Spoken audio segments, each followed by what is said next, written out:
This opinion from Finebaum was strange, you see? Otherwise, watch this video. Subscribe to the channel to receive more news from Bama. Let's get to the news. Is Alabama really a reference to Georgia? Since Kirby Smart took over as head coach at the University of Georgia, there has been a significant transformation in the team's on-field performance and culture.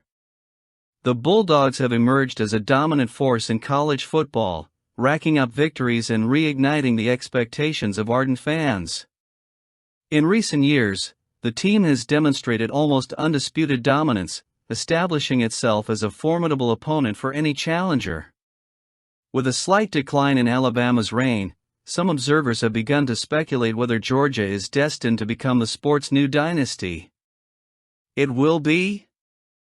I don't know, but yet even with Georgia's rise, Alabama remains a colossus on the college football scene. The tradition of excellence that Alabama has established is difficult to surpass or replace.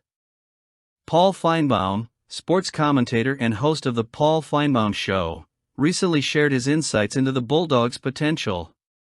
He acknowledged Georgia's growing prominence but stressed that fully replacing Alabama is a difficult task.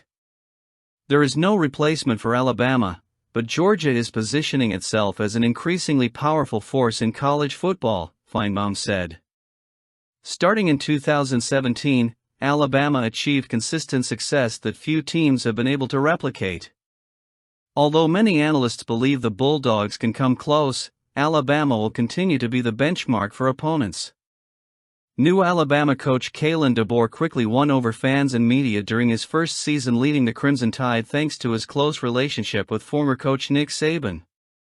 Since he took over, DeBoer has repeatedly praised Saban, highlighting his predecessor's openness and continued support, creating an atmosphere of continuity and mutual respect between the two coaches. DeBoer has introduced subtle adjustments to the program's strategy and image, maintaining Saban's core principles as the unwavering standard at Alabama. This balance between innovation and tradition has been a key point in his approach. Even before taking on a prominent role at Alabama, DeBoer always showed deep respect for the legendary coach's legacy.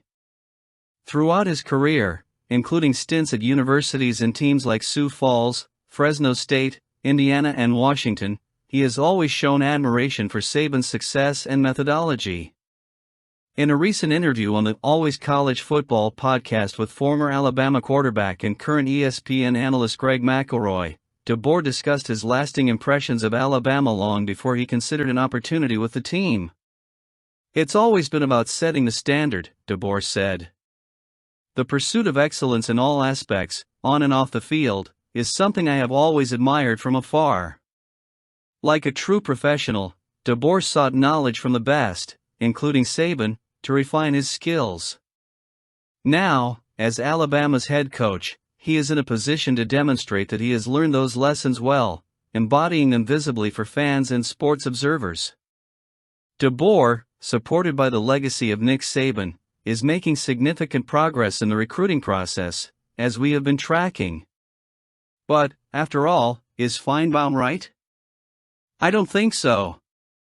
But, comment your opinion. One of the areas where DeBoer has focused his attention is recruiting talent to bolster the team, and his first wide receiver recruiting class has shown promising potential.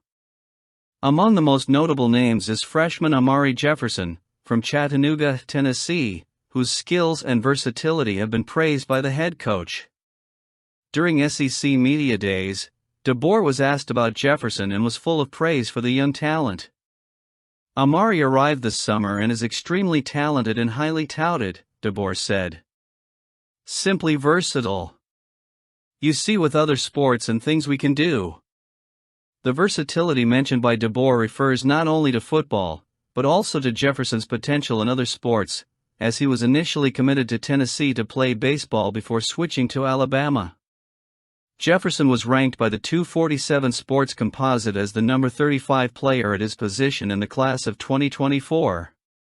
This ranking highlights Alabama's ability to attract high-quality talent, competing with the nation's top universities. Jefferson is not only a talented athlete, but also someone who adapts well to different sporting contexts, an attribute that DeBoer values and intends to exploit to the fullest. The coach emphasized that at this point in the offseason, the Crimson Tide's focus is on learning and integrating a new offensive system, as well as developing the skills necessary to execute it effectively. "You can see he's going to become a very good player in our program," DeBoer said. "At this position, we'll rotate guys, especially if they have a way to help us. Certain packages. I'm looking forward to working with Amari here in August and seeing how quickly he can pick things up and get out there and do some things for us." Jefferson's arrival is a reflection of DeBoer's strategy of combining raw talent with an innovative tactical approach. Jefferson's adaptability and versatility align perfectly with DeBoer's vision for the team, allowing for greater flexibility on offense and the ability to create specific packages to maximize the freshman's impact on the field. As Alabama prepares to open the season under DeBoer on August 31st against Western Kentucky, hopes are high. A coach's first season is always full of expectations and challenges, and DeBoer is focused on ensuring the Crimson Tide maintains its premier position in college football. The addition of talent like Amari Jefferson is a significant step in that direction, promising to not only maintain the tradition of excellence but also bring a new dynamic to the game. Sarkeesian talked about Nick Saban. The Longhorns' first SEC Media Days in Dallas was a moment of great significance for Texas football coach Steve Sarkeesian. As he prepared to face an avalanche of questions, Sarkeesian paused to pay a heartfelt tribute to a pivotal figure in his career, Nick Saban. In front of an attentive audience and under the watchful eye of Saban, who was present on the ESPN set, Sarkeesian spared no words of thanks to the former Alabama coach. "I want to talk briefly about Coach Saban," Sarkeesian began. "Coach, I see you. I know everyone is coming to talk about you. I know you have impacted many people who have been on the stage. No one has impacted you more than you have impacted me." Sarkeesian's journey with Alabama began in 2016 when he joined the program as an analyst following a tumultuous dismissal from Southern Cal due to serious alcohol issues. It was in Tuscaloosa that Sarkeesian found the support and structure to get back on his feet. He stayed sober and quickly became a vital member of Saban's coaching staff. When Lane Kiffin stepped down, Sarkeesian took over as interim offensive coordinator, a role that solidified his return to elite football. After a brief stint in the NFL with the Atlanta Falcons, Sarkeesian returned to Alabama to take on the role of full-time offensive coordinator, a position he held for the 2019 and 2020 seasons.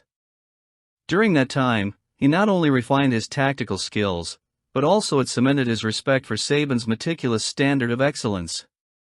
The opportunity to lead Texas came in 2021, a challenge that Sarkeesian embraced with determination. Building a competitive program culminated in a college football playoff appearance in 2023, a significant milestone for the Longhorns. This successful trajectory was, in many ways, shaped by the lessons and unwavering support he received from Saban. In a gesture of full gratitude, Sarkeesian recalled a special moment that, ironically, involved a win over Alabama in the second week of 2023, snapping Saban's long home undefeated streak. "I wouldn't be here today without you and without what you've meant to my career, to my life," Sarkeesian said, directly addressing Saban. "I can't thank you enough. And the impact you had on our game was unparalleled and I can't thank you enough, and I just wish I could do that publicly with you, Coach. Thank you very, very much." This public recognition from Sarkeesian not only underscored Saban's importance in his life, but also highlighted the culture of support and development that Saban cultivated at Alabama. For many, Saban is more than a coach, he is a mentor who shapes careers and transforms lives. And everyone at Alabama looks up to Nick Saban. We hope DeBoer is as successful as Coach Saban. And what is your opinion? Comment.